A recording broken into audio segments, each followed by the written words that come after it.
2025 সালের মাধ্যমিক পরীক্ষার্থী আমার স্নেহের ছাত্রছাত্রীরা, পরীক্ষা একদম সামনে চলে এলো। তোমাদের প্রস্তুতিও নিশ্চয়ই তোমরা খুব ভালোভাবেই নিচ্ছ।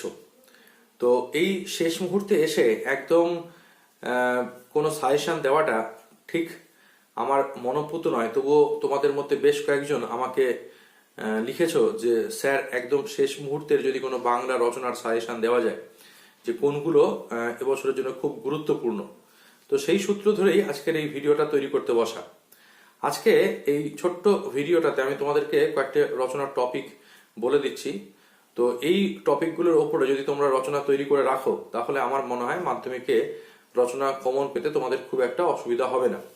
তো সেই টপিকগুলো তোমাদেরকে একটু বলে দিই, তোমরা প্রত্যেকে সেগুলো একটু লিখে নাও এবং পরীক্ষার আগে অবশ্যই কিন্তু এগুলোকে একটু ভালো করে দেখে যেও।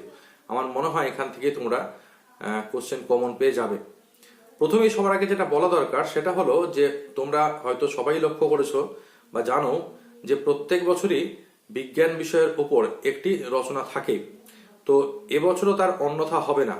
এবছরে যে রচনাগুলো এসছে টেস্ট পরীক্ষায় বিভিন্ন স্কুলেতে টেস্ট পেপার ঘেটে যা দেখা যাচ্ছে, তাতে মূলত বিজ্ঞান ভিত্তিক রচনার মধ্যে তিনটে রচনা বারবার ঘুরে ঘুরে আসছে। এই তিনটে রচনা হলো দৈনন্দিন জীবনে বিজ্ঞান, বিজ্ঞান আশীর্বাদ না অভিশাপ এবং বিজ্ঞান ও কুসংস্কার। কাজেই যারা একদম খুব কম পড়াশোনা করতে চাও, খুব অল্প করে রচনা কমন পেতে চাও, তাদেরকে বলবো তোমরা এই তিনটে রচনা কিন্তু অবশ্যই খুব ভালো করে তৈরি করে রেখো। দৈনন্দিন জীবনে বিজ্ঞান, বিজ্ঞান আশীর্বাদ না অভিশাপ এবং বিজ্ঞান ও কুসংস্কার। এই মূলত তিনটে রচনা তৈরি করে গেলেই দেখবে যে বিজ্ঞান সংক্রান্ত যে রচনাগুলো আসছে এগুলোই একটু ঘুরিয়ে ফিরিয়ে লিখলে কিন্তু সেগুলো রচনার উত্তর তৈরি করা যাবে। কাজেই তোমরা সবার আগে এই তিনটে রচনা অবশ্যই করবে। দ্বিতীয়ত যে রচনাগুলো থাকে সেটা হলো পরিবেশ সংক্রান্ত একটি রচনা কিন্তু থাকার সম্ভাবনা এবছর খুব প্রবল। এবং পরিবেশ সংক্রান্ত রচনাগুলির মধ্যে থেকে যে রচনাগুলি তোমাদেরকে তৈরি করে রাখতে হবে, অধিকাংশেরই উত্তর প্রায় একই রকমই হয়, একটু এদিক ওদিক। তো যে রচনাগুলো তোমরা তৈরি করে রাখবে তার মধ্যে রয়েছে হলো পরিবেশ দূষণ ও তার প্রতিকার। অবশ্যই খুব ভালো করে দেখবে, অথবা এমনটা প্রশ্ন থাকতে পারে মানুষ ও তার পরিবেশ, এরকম। দ্বিতীয় যেটা রয়েছে সেটা এরকমও থাকতে পারে যে পরিবেশ রক্ষায় ছাত্র সমাজের ভূমিকা। এগুলো কিন্তু একই ধরনের রচনা, অর্থাৎ পরিবেশ দূষণ ও তার প্রতিকার, মানুষ ও তার পরিবেশ, পরিবেশ রক্ষায় ছাত্র সমাজের ভূমিকা, সবগুলোই প্রায় একই রকম রচনা। দ্বিতীয় যে রচনাটি পড়ে রাখবে পরিবেশ সংক্রান্ত, সেটি হলো বিশ্ব উষ্ণায়ন। অবশ্যই ভালো করে দেখে রাখবে। এবং 3 নম্বর যে রচনাটা তোমরা দেখবে সেটা হলো অরণ্য ও বন্যপ্রাণ সংরক্ষণ।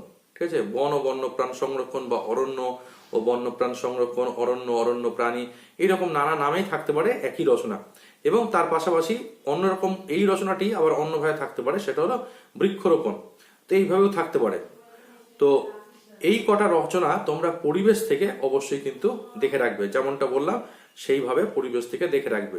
যদি তোমরা বিজ্ঞান ভিত্তিক রচনাগুলি এবং এই পরিবেশ সংক্রান্ত রচনাগুলি দেখে যাও খুব ভালো করে, তাহলে অবশ্যই তোমরা তোমাদের মাধ্যমিক পরীক্ষাতে কোশ্চেন কমন পাবে।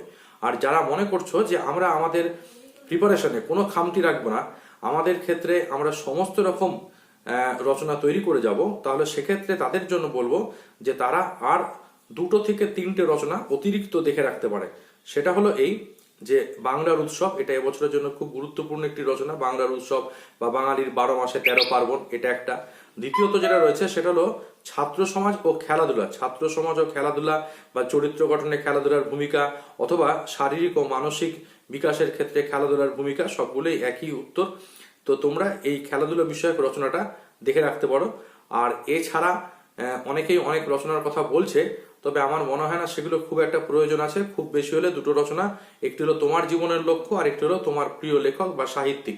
এই কটা রচনা তোমরা অতিরিক্ত দেখে রাখতে পারো, যারা মনে করছো যে বিজ্ঞান ভিত্তিক এবং পরিবেশ সংক্রান্ত রচনাগুলির পরেও অতিরিক্ত রচনা দেখে যাবে, তাদের জন্য। আর যারা তেমনটা করতে চাইছো না, তাদেরকে বলবো তোমরা বিজ্ঞান ভিত্তিক এবং পরিবেশ সংক্রান্ত রচনাগুলো খুব ভালো করে দেখে যাও। আর যদি মনে হয়ে থাকে তাহলে বাংলার উৎসব আর খেলাধুলা সংক্রান্ত রচনাটা দেখে যাও, তাহলেই তোমরা তোমাদের মাধ্যমিক পরীক্ষায় কিন্তু রচনা কমন পেয়ে যাবে। আজ তাহলে এই পর্যন্তই। ভালো করে সবাই প্রিপারেশন নাও এবং তোমাদের পরীক্ষা খুব ভালো হোক, এই কামনা জানিয়ে আজকের এই ছোট্ট ভিডিওটা এখানেই শেষ করলাম।